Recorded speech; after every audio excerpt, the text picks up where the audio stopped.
And unsurpassed, penetrating and perfect Dharma is rarely met with, even in 100,000 million kalpas.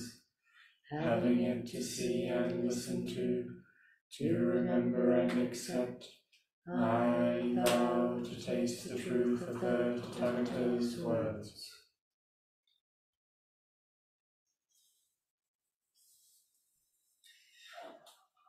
Good morning and good afternoon. I'd like to talk about the fifth paramita, concentration. Over this year we've talked about some of the others: generosity, patience, ethics, effort, and there's also wisdom, which we haven't done a talk on, but today we'll do concentration, the fifth paramita.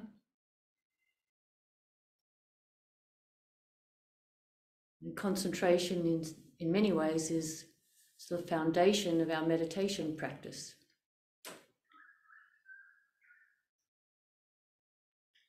Other words that we could use: mindfulness, awareness, attention.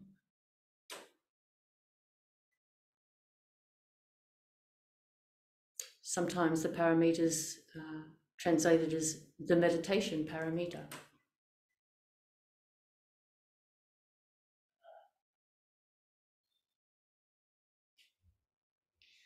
And the most foundational meditation practice that we do, concentration practice that we do, is awareness of the breath.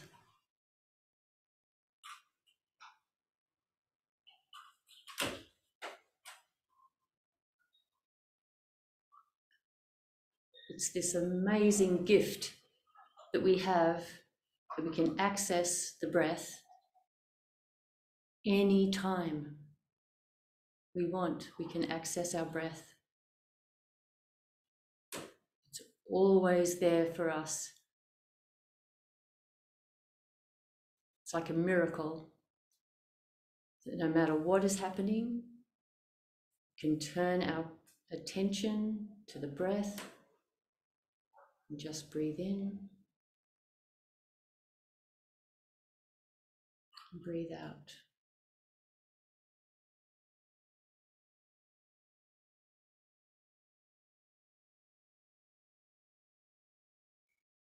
Even just one in-breath, attentive in-breath and out-breath, can shift our mind and our body from maybe some agitation.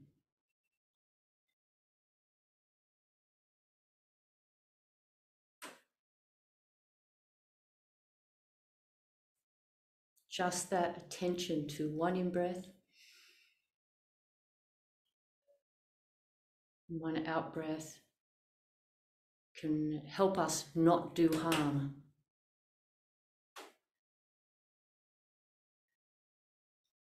Maybe in a difficult situation, an irritating situation, maybe a controversial situation,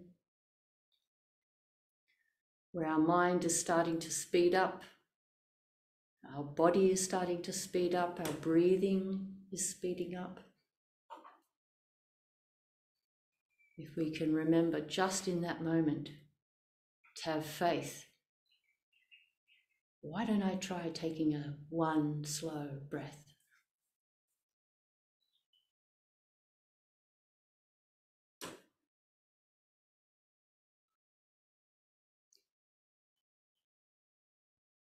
It's like, I think it's called a circuit breaker, maybe. It's that one slow breath can break a pattern of thinking that's not being helpful to us or to others.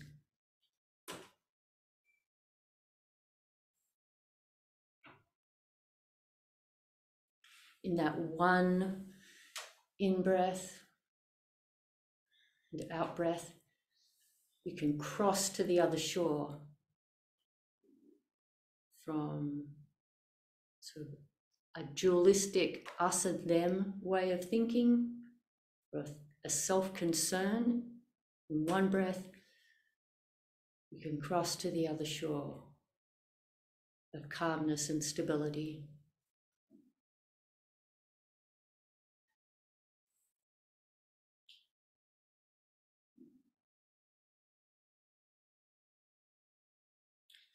And there might be times when, even if we have a good intention of wanting to just take one slow in-breath and one slow out-breath, we can't do it. We can't seem to do it sometimes. Maybe our body's too agitated. Maybe our thinking is too agitated. We might be just thinking about ourselves, some maybe unhelpful thought about ourselves, or an unhelpful thought about somebody else. And we're too dysregulated to take just even one slow breath. So we might need to ask for some help in that moment. Like, we might need a hug from someone. Can you give me a hug? Or we might need to move from indoors to outdoors. Often moving from indoors to outdoors helps a lot. Just the open expanse can sort of like help our lungs to open. We feel constricted indoors, we can step outdoors, and it can help our lungs to open up. We might need to take a walk, or have a hot shower, or listen to music.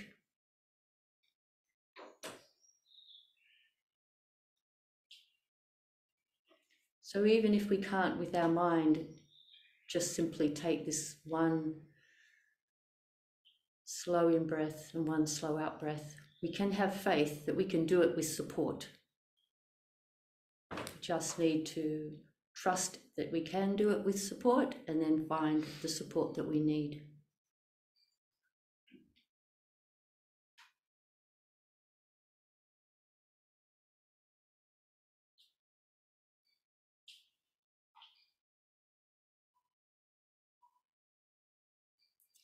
And the more that we are doing daily zazen, meditating each day, training our mind, when we do zazen each day, we're practicing becoming aware of our breathing, concentrating on just the breath. And when we concentrate on just the breath, we're not shutting out other thoughts, we're just gently choosing to not give our full attention to them, just give our attention to our breathing and let the thoughts just drift by like clouds. And we're not excluding other sensations like sounds or our body, the sensations in our body.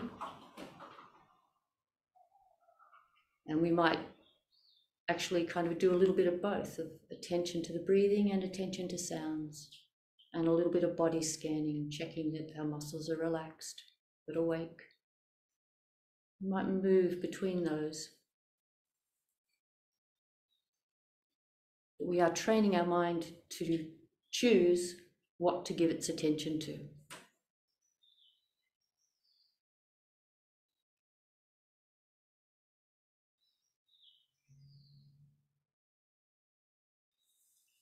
And that training in Zazen each day, hopefully each day, preferably each day,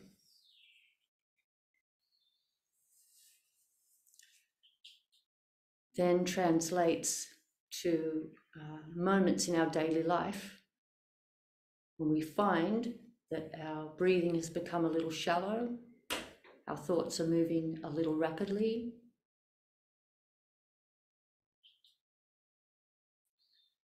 we've got the mental training, we've got the mind training that we can go, just take a breath. And we'll be able to do it.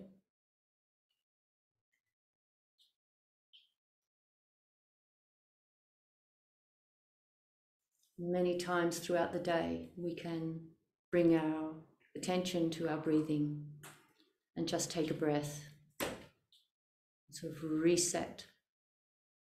And the resetting is in the context of, you could say, our bodhisattva vows or the other paramitas.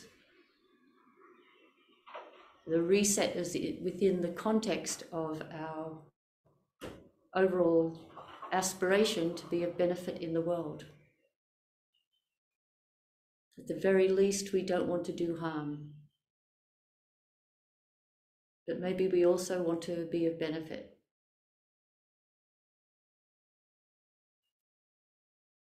So we take that breath, breathe out, and then maybe a thought of, is it appropriate to be a little more generous right now? Maybe a little more generous to myself. Maybe we're being self-critical. A little more generous to others.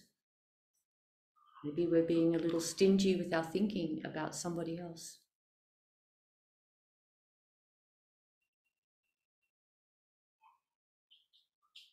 We can take an in-breath, an out-breath, and check whether we're being upright, whether we're being ethical and upright.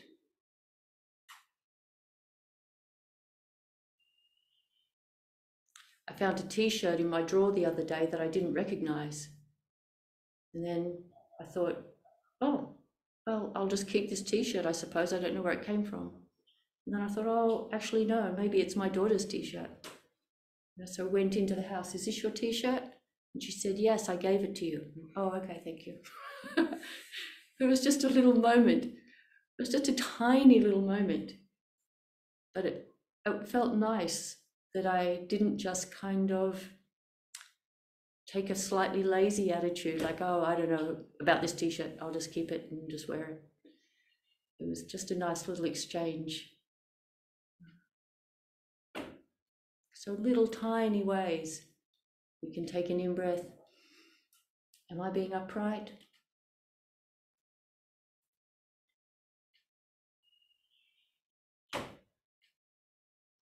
And we might answer that maybe we're not being that upright. There might be something that we're doing that doesn't quite feel right for us.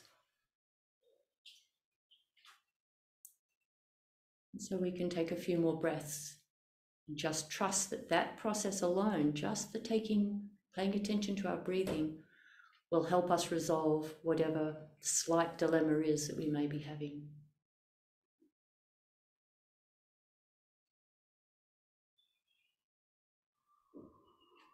We don't really even have to actively find solutions to things if we trust in our breathing. We trust that giving attention to the in-breath and the out-breath leads to a calming of the body and mind. And in that space of calmness, creative solutions just present themselves.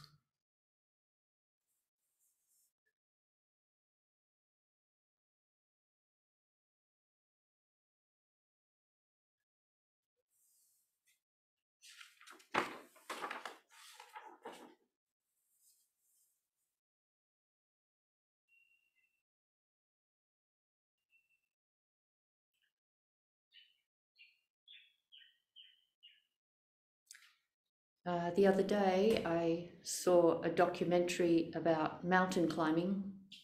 I kind of like mountain climbing documentaries. And in this one, they mentioned the word passion and how people are passionate about climbing. And the word passion, the first part, pas, comes from the Greek for suffering. And that what passion actually is describing is our willingness to suffer for something we love. I thought that was very interesting, and certainly that's what mountain climbers do. They get frostbite and lose sometimes their fingers and toes out of their love for climbing a mountain. And I think we have our own version of this kind of passion for practice. Maybe it's not as loud as ice axes and frostbite, but it's a passion, a willingness to have the discipline to take an in-breath and an out-breath, when maybe we'd be tempted to do something else, some kind of distracting activity, which is okay. Distracting activities can be very relaxing, but too many distracting activities are probably not really that wholesome for us.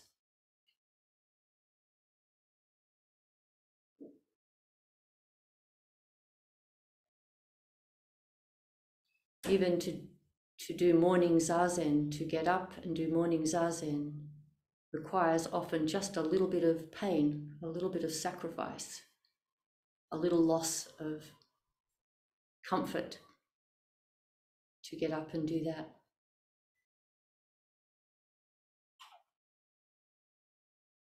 But because we love the Dharma, because of our love of practice, we're willing to feel that little moment of suffering when the alarm goes off.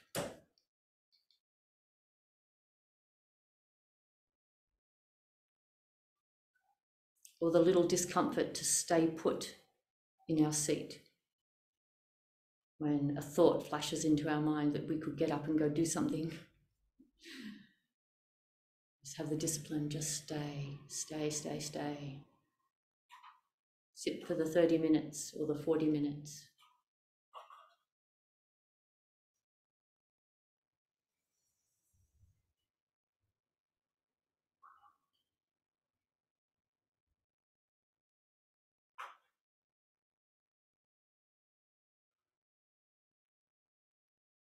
And this concentrating on the breathing, one of the benefits of concentrating on our breathing is that then we're not concentrating on our idea of ourself. And as is said many times in the teachings, most of the unnecessary suffering we experience involves a concept of ourself and other, a preoccupation with ourself, what we think of ourselves, what other people think of us, what will happen to us, what will happen to them, what did happen to us, what did happen to them.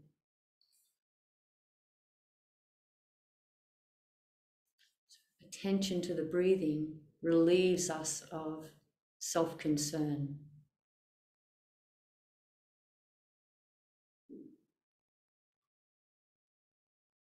Which is very refreshing, to be relieved of self-concern. I think society offers us lots of different ways to relieve ourselves of self-concern, but those ways often don't particularly have built in them any kind of ethical framework. So ways in which society offers us ways to not be thinking about ourselves tend to be more distracting things like shopping, television, or sport. And these things are fine, they're very enjoyable things. But as a primary way to relieve ourselves of self-concern, they lack certain qualities. We're dependent upon those things being there. If we follow sport, then there has to be a game to watch. If shopping is the way that we distract ourselves from our own concern, then we have to have enough money to go and do it. Whereas the breath is just always there for us.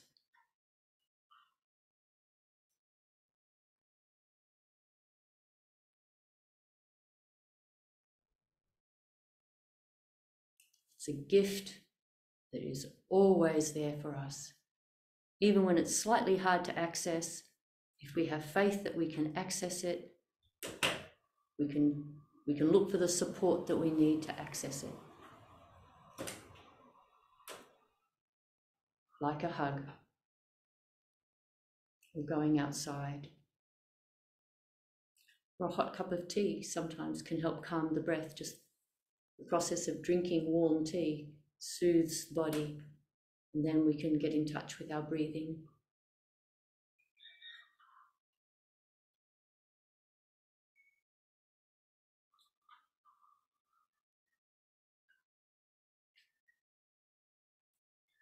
And this mind training of attending to the breathing means that we start to be more attentive to other things. Like we notice where we put our shoes when we come into the zendo, or we notice how we put our cup down on the bench.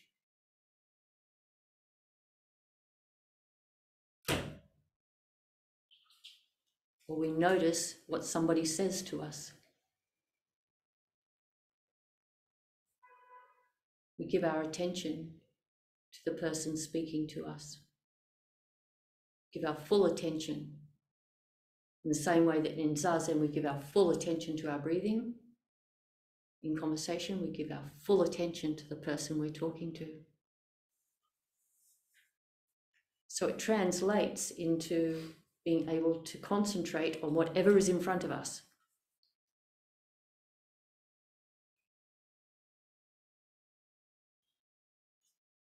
And when we give our full concentration to whatever is in front of us, it turns out to be, generally speaking, more interesting than what we are thinking about.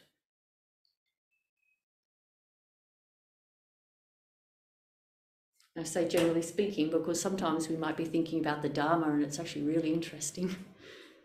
And it's great that that's what we're thinking about and that we're not actually particularly noticing what's going on around us because we're absorbed in contemplating the Dharma. So sometimes our thoughts are beautiful and wonderful and we give all our attention to them.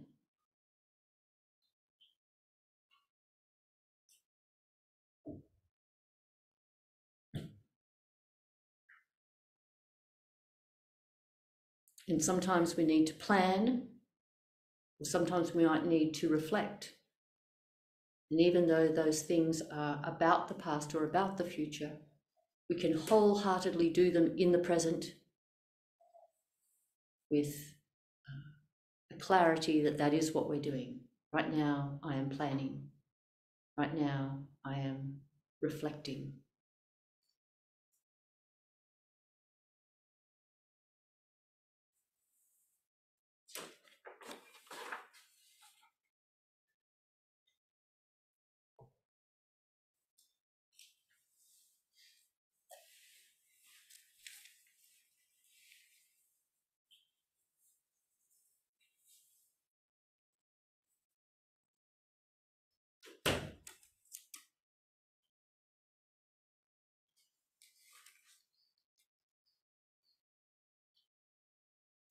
And as well as this being a kind of a mind training, just taking an in-breath and an out-breath and being present, giving our full attention, is the awakened mind.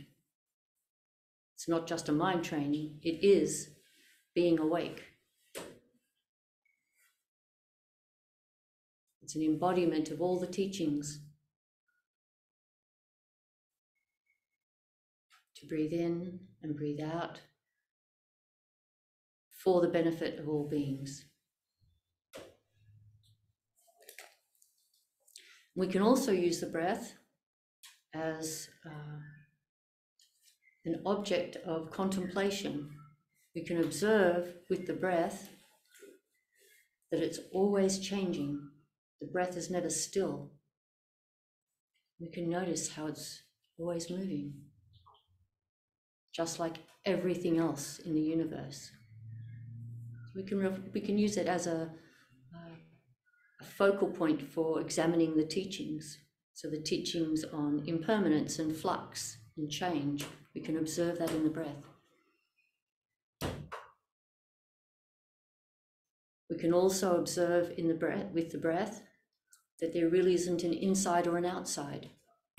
We talk about an in-breath and an out-breath, but if we look at it closely, there's just a movement.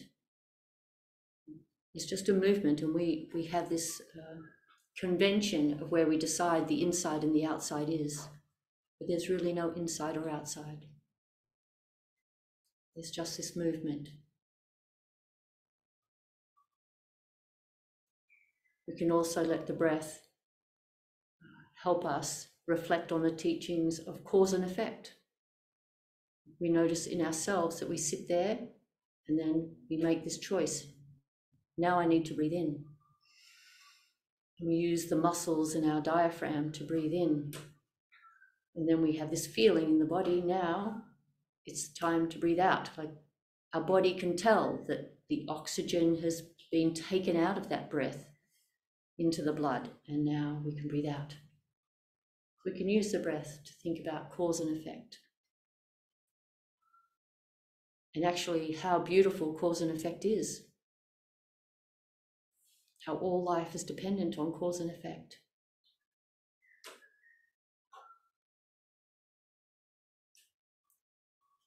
We can contemplate the breath in terms of interdependence, how we need the oxygen to come into our lungs, into our blood, and into our muscles.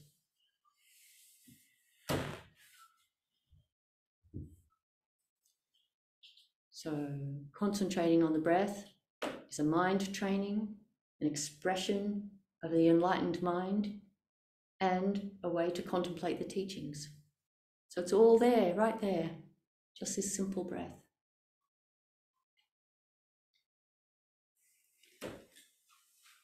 So I'd like to finish by reading a little bit from Reb Anderson's book, Entering the Mind of Buddha. A few paragraphs here on a section called Tranquility Practices. There are yogic concentration exercises for developing a calm, concentrated body and mind that have been used by Buddhists and non-Buddhists for millennia. When we do these exercises consistently, they come to fruition as a deep state of calm abiding in body and mind. All of these exercises essentially involve learning to let go of discursive thought. Many people try to attain concentration without practicing the first four perfections, which we mentioned earlier: generosity, ethics, patience, and effort. Without the support of the first four practices, we are not ready to relax and let go of our thinking. In the good company of the first four practices, we develop trust that we can both let go of our thinking and be responsible at the same time. Once we have realized this gentle mind of calm abiding, we can fully embrace and sustain our bodhisattva vow. The word discursive comes from the Latin root meaning wandering back and forth. Isn't that interesting? Wandering back and forth. That's what thinking is. Discursive thought, wandering back and forth. Some people think mind training in concentration involves suppressing discursive thought, which is also called thinking. It is more accurate to say that concentration follows from generously letting go of discursive thought. Discursive thought refers to all the patterns of conceptual thinking, including logical reasoning, planning, argumentation, intuition, imagination, daydreaming, night dreaming, and all kinds of wandering thoughts. When one is able to let go of discursive thought moment after moment for some time, that effort comes to fruition as calm abiding. Thinking may still occur in calm abiding. This is the important part that I wanted to get to in this section. If it is not grasped, it will not disturb our tranquility. In the Lotus Sutra, the Buddha says, I am always thinking. The Buddha is thinking, how may I lead all living beings to enter the unexcelled path and quickly to perfect the Buddha body? This discursive thought is always present in Buddha's deep tranquility without disturbing it. Buddhas may think, may all beings be happy, and may all beings quickly enter the Buddha way. But they don't grasp those thoughts. They calmly offer them as gifts. Dogen Zenji taught that the thought of bodhicitta is present in the mind of bodhisattvas from its first arising to its final realization in Buddhahood. In this way, there is thinking from the beginning to the end of the path. Mature bodhisattvas are always thinking of their vow, but they do not grasp it. So I wanted to end with that, just to remind us that although we're not attaching ourselves to discursive thought, we're also not eliminating all thought. We're really wanting to sit relaxedly with beneficial thoughts and let those beneficial thoughts just move through us without grasping them as we return to basic practices such as noticing our breathing and trusting that in that calm abiding space, solutions to problems just arise.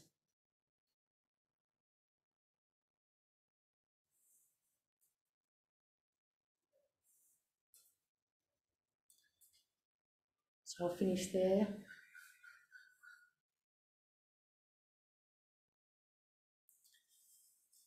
Would anybody in the Zendo or on Zoom like to offer some words or ask a question?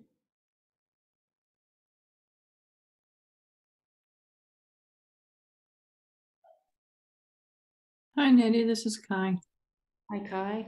Thank you for your wonderful talk.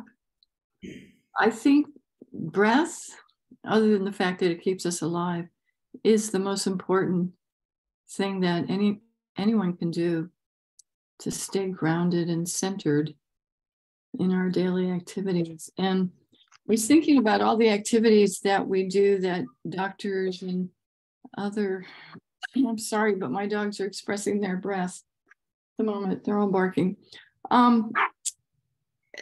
Athletic sports, sex, all these activities actually involve deep breathing.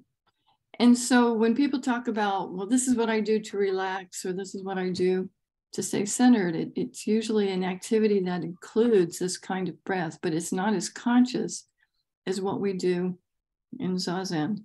And that's what's kind of really cool, is that unlike most activities out there, this practice brings our attention to the importance of breath. And I just really appreciated you talking about that and reminding us that it is. What did you say? Attention to our breathing relieves us from our self-concern. Yeah, yes. It's cool. Thanks, Kai.